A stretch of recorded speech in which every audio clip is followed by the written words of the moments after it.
You're listening to Contesting Wrestling Minisode 16. Yeah. In which we are talking about AJ Lee. It is episode AJ Lee 16. Light it up, Yep. everybody. I think we're matched up with the numbers now. Yes, I think so. Yay! Yeah. So that will Great. last for some period of time. Who knows? That will last until Um, next week. Yeah, we do have a complicated numbering system that there is a logic behind, but we are not at liberty to disclose that logic. Ben is drawing up Yeah. charts. Like, because you'll see sometimes, like, the 0.5 episodes, it Because makes it will sense. also teach you how to make quantum atomic bombs, which is a thing. Yeah, we do have the ability to wipe out all of humanity if we so need.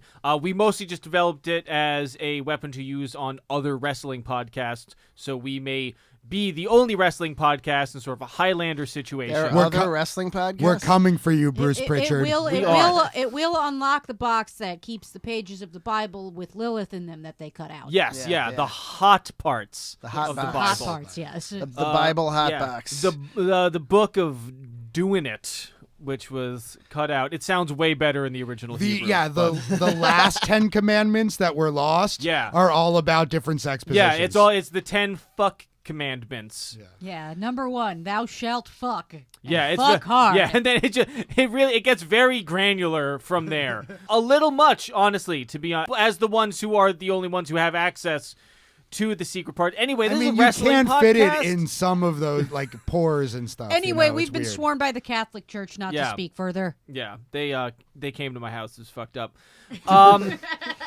We have The Pope himself, actually, In the Pope Mobile. wanting to do all that shit. Yeah, he was just like, but he can't. You'll because have he's the Pope. hot pages. I wanted to see the hot one. That's the Pope. That's what the Pope sounds like. I know he's not Italian anymore. It doesn't matter. He's around Italian guys all day. He's probably picked up an accent at this point. Oh, boy. We've got some corrections about the episode, maybe some thoughts. We got everything right this time. Well, I think Go us. there was some question about whether AJ was the first woman to be on a WWE pay-per-view poster. She wasn't. She was the first one in many years. Yeah, the first one in many years. I'm pretty sure back in the day, Sherry was at least featured with Macho Man, and I think Elizabeth was also featured with Macho Man. I think Trish Stratus might have made it onto one. She probably Trish did. Stratus. At the very least, Trish Stratus was There part was- of the promotion for WrestleMania 21. There was those couple of sexy Great American Bash posters they did with Tori. With to Tori sign up. Wilson. Tori Yeah, yeah, Wilson, yeah, that's Yeah, true. but they kind of served a different purpose because she wasn't wrestling or doing anything. She was just the hot chick on the poster. I mean, she did have some matches. She did, but She I guess wrestled it Stacy counts, Keibler. yeah. She had that feud with Dawn Marie, which was great television at the time, where her dad had a heart attack. because Dawn Marie banged him to death. Exactly. Yes. So I take it Stacy Keibler is somebody who walked away from her family cookie empire to pursue a dream of wrestling. No. To date, what's his face? I don't know. That could refer to many Batman from Batman George Forever. Clooney. George Right, Clooney. She was with Clooney for a few years there. Yeah. He's She Batman just from kept- Batman and Robin. Batman from Batman and Robin. Yes. She just Val kept Kilmer upgrading. Yeah, Yeah. nipple Batman. was forever. Has Batman. Evan, do you know what Stacy Keibler looks like?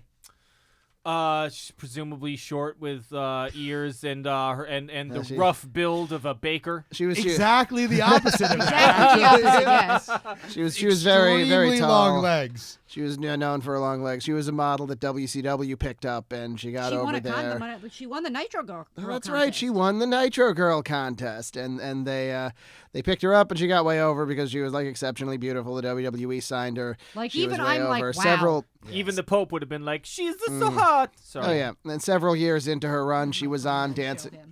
She was on Dancing with the Stars, and she came in like third or something. She got something, and then she realized when she got a taste of Hollywood that if she was to become like a D-list regular celebrity, which she did, which is why you still haven't really heard of her, but she's like gotten steady work of some kind, she'd still be making way more than she was making as a featured player on Raw as a woman at the time.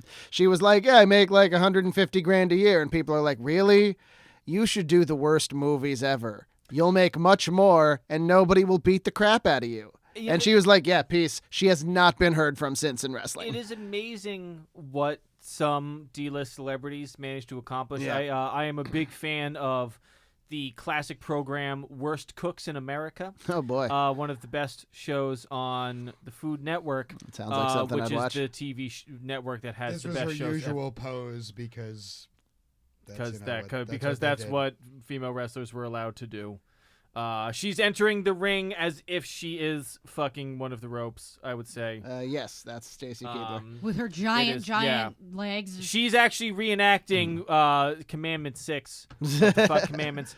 Oh, yeah, so I'm like watching, and they did like a celebrity season of Worst Cooks in America. Oh boy. And Eric Estrada was there, and I'm like, this dude was on one show before any of us were born in the fucking 70s. Yeah. And then he just has been doing reality shows since the early 2000s, and he probably does really fucking well for himself because he's always working. Speaking of reality shows, Wasn't he the voice of Marco on C-Lab? Yes, I think Yes, so, yeah. yes, you are right. 2021. And Which is- also Sharko. Yeah. It's almost 2021. We're Damn. about to be under the sea. Oh, man. Well, that too, yes. Let's prepare for the Spice Wars, everybody. Get your human penis out of my wife's shark gina. Jesus. It's a deep cut for the Sea Lab fans. Hesh wants I to love be a Sea Lab. tiger. Yeah, I spent She wants to be a tiger. I spent so much time high off my ass watching that in the Me- early 2000s. Me too, Good but not God. with the high man. part. I made up And for that- that yeah. later, but Great show. Yeah, So good stuff. super surreal. And then Frisky Dingo followed it. One of the most satisfying drug experiences of my life was when we were at your when house. we took mushrooms and watched the entire first season of Frisky It Dingo. was fucking amazing. Oh, I love And that was so, this yeah, I had a morning. great, yeah, No, it's no, it been, wasn't. It's been a long day. Yeah, no, that no, was my job, it wasn't. yeah, no, this Many was years This ago. was many Many years years ago. ago. Yeah. good cover, Ben. Stop trying to get me fired, Betsy. It reminds me of that shit. time we committed a series of ocean crimes. Sorry, keep going. I would Stay never. out of the Yeah, I ocean, would Evan. never Stay do out that. of- We've I already hate, established. Yeah. Stay out of the I ocean. don't care for the ocean. Premium listeners know that you should stay out of the ocean. Yeah, don't go in Stay there. out of the basement. Leave too. everybody. Leave the ocean alone. Leave its creatures alone.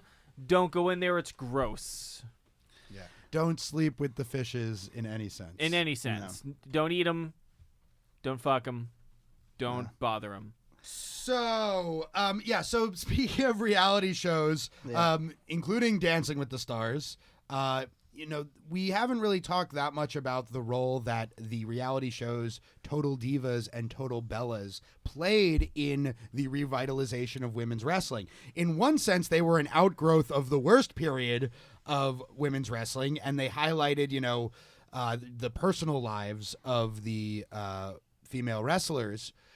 But in doing so, they got a lot of new eyes on the wrestling product who then were like, hey, we'd like to see these women actually wrestle. They got a lot of new women fans who saw these girls, like these personalities that they liked on the show, but then turned on wrestling and just were disappointed because when they went to watch the actual matches that these characters that they had fell in love with were having, it was just clearly so like low rate compared to what the men were doing. And it's not the women's fault. They weren't, in the words of the Bellas, they weren't being given a chance. Right, yeah. And my friend Jen Ortiz actually wrote an article about this for Cosmopolitan magazine, which you should check out. Talking about the role of the Bellas in the Bella twins, the yes. women's revolution. And they should not be discounted, despite the fact that they were really the model of the previous type of female competitor in the WWE. The Bellas stuck around, and they eventually became neither of them ever became great wrestlers, but they both became pretty good. Nikki got better than Brie long term. Yeah, and they stuck with it. They knew what they were doing, and they knew what they wanted out of the business. And they were also remember they were out of the WWE for a little while, and they were brought back in to kind of anchor this Total Divas, and anchor it they did. They were fired for like a half year and then rehired for Yeah. the show. Yeah. They're also the perfect foil for AJ Lee. Right. The perfect example for her to make about what was wrong with Right. the division, and they were down with it, and they ran that program with her. They're also, as of this recording, have just announced that they're both pregnant at the same time, which is adorable. Yeah, congratulations to Brie and Nikki Bella. One by Bryan Danielson, the other by her Nikki by her Dancing with the Stars partner, right? Yeah, Yeah, I they're believe engaged so. at this point. They've been together, yeah. And So Fathered by dancing Q stars himself. the whole storyline in Total Divas and Total Bellas was that there was this relationship between Nikki and John Cena, Right. which culminated in Cena proposing to Nikki at WrestleMania.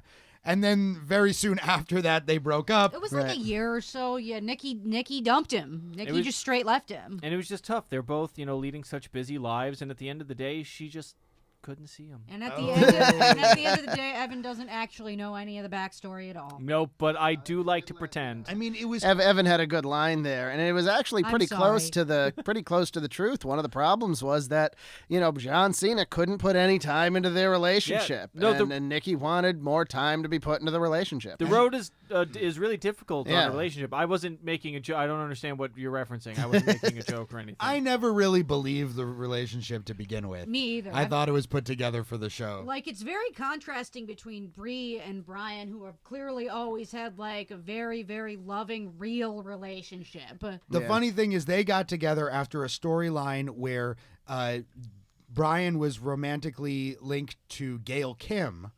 And what was the Bellas were bullying her about it? The Bellas were spreading around a rumor that they had heard Brian was a virgin, when in reality, Brian was a vegan. And they walked back one day to try to like get with him, and he was like in his locker room like making out with Gail Kim, and he's like, me and Gail have been dating, and they were friendly, but we heard, yeah, I'm a vegan. So he's in- a vegan, right? It was stupid. But in working together in that storyline, Brian and Bree became close and then eventually started dating for real. Well, for a while they put the Bellas with him as like valets, and it's like the classic Vince McMahon joke of like, it's be ridiculous to think women that look like that would get with a guy that looks like that. And then one of them did. Yeah, now they're married and they're about to have their second child. It's I wonderful. remember Punk being on commentary like, really? He's going for Brie Bella?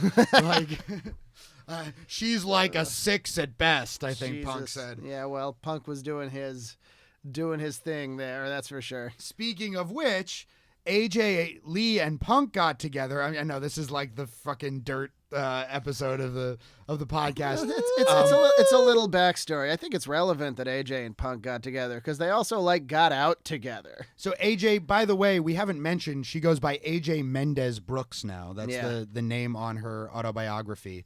Brooks being Punk's last name that she took, and Mendez being her maiden name. So it's a little skeevy actually what happened. Yeah. So they were in a storyline together. They had been friends for a long time already. And like they had kind of like a brother sister almost kind of. They were both into nerd relationship. stuff. And so there's part of the storyline, and AJ had already like kissed Brian on screen, and I think she had to kiss both Brian and Punk in the same segment or whatever. But one day, when you're doing a theatrical kiss, the rule is you don't use tongue.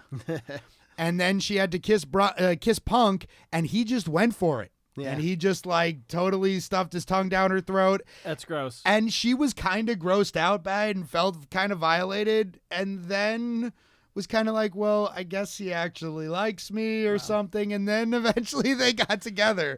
I mean, So, I'm not I don't going to know. judge two people getting together, but I will say that if you are a wrestler or in an otherwise theatrical production, don't do that. don't Yeah, don't, no. don't Don't fucking do that. It probably won't work out like yeah, that. yeah. No. Like I Especially get, nowadays. Yeah. they probably had some other kind of chemistry beforehand Yeah, or yeah. something. Like just don't Right, don't right. do Do that. don't Yeah, fucking do that yeah, yeah. ever. It's so terrible. the way she tries to kind of explain it in the book, like, Yeah. I don't know, she doesn't really, like, she makes it sound pretty gross to Yeah. begin with. And then it's like, but we still ended up getting Look, together.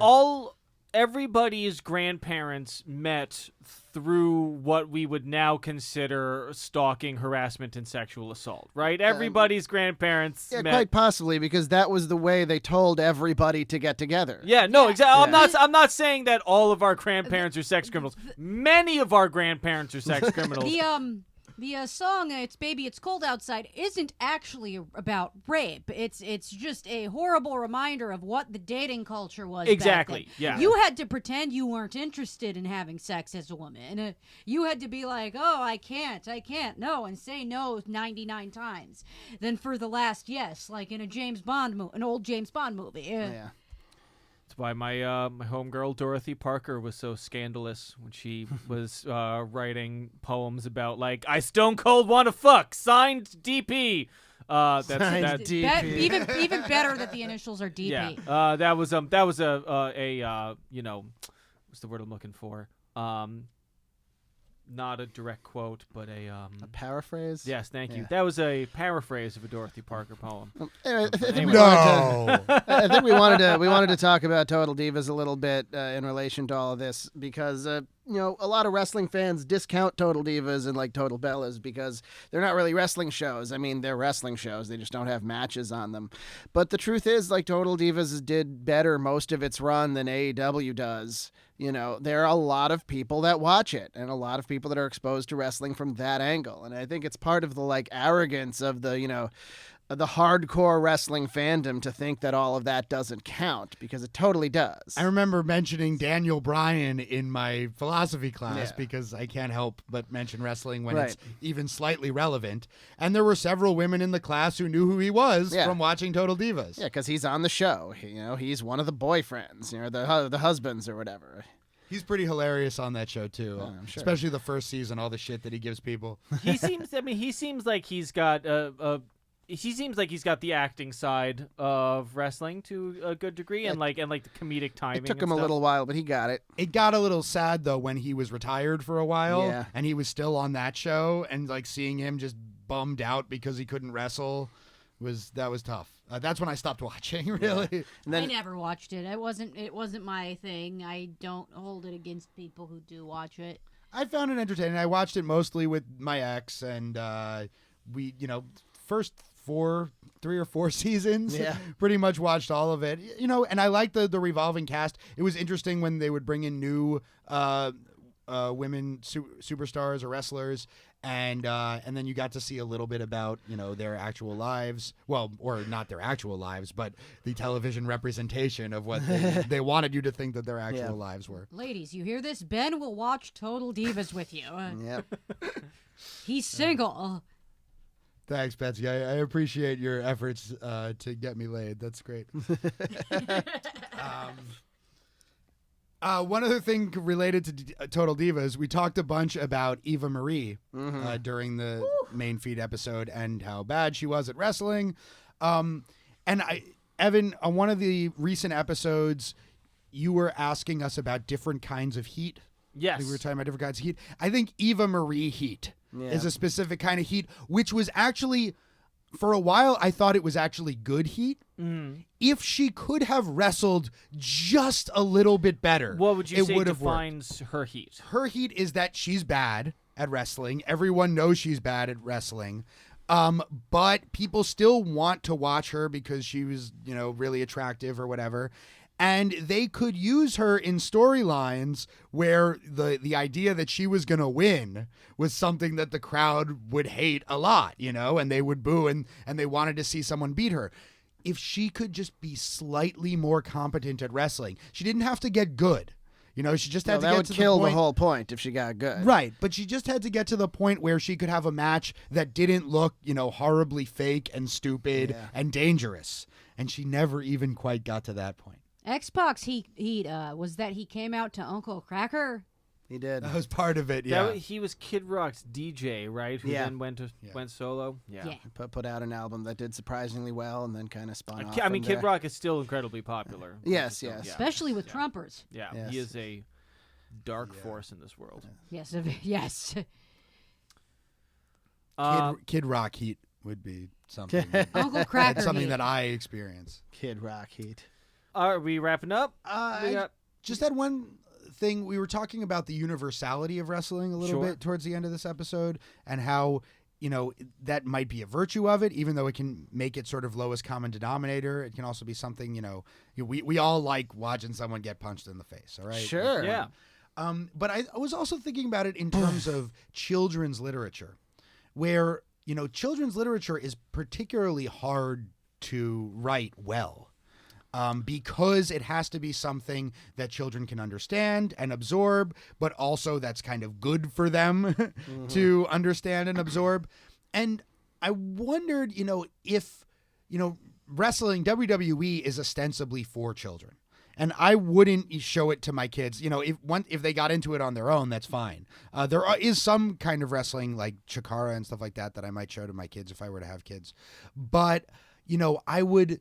But I wonder what would happen if maybe this is kind of what Chikara is, if you had people sort of think about wrestling in the way that they think about children's literature, where you're writing and you're creating an art form for children to absorb, and you have to think really hard about it making a lot of sense, about it, being something that cultivates virtues and things like that.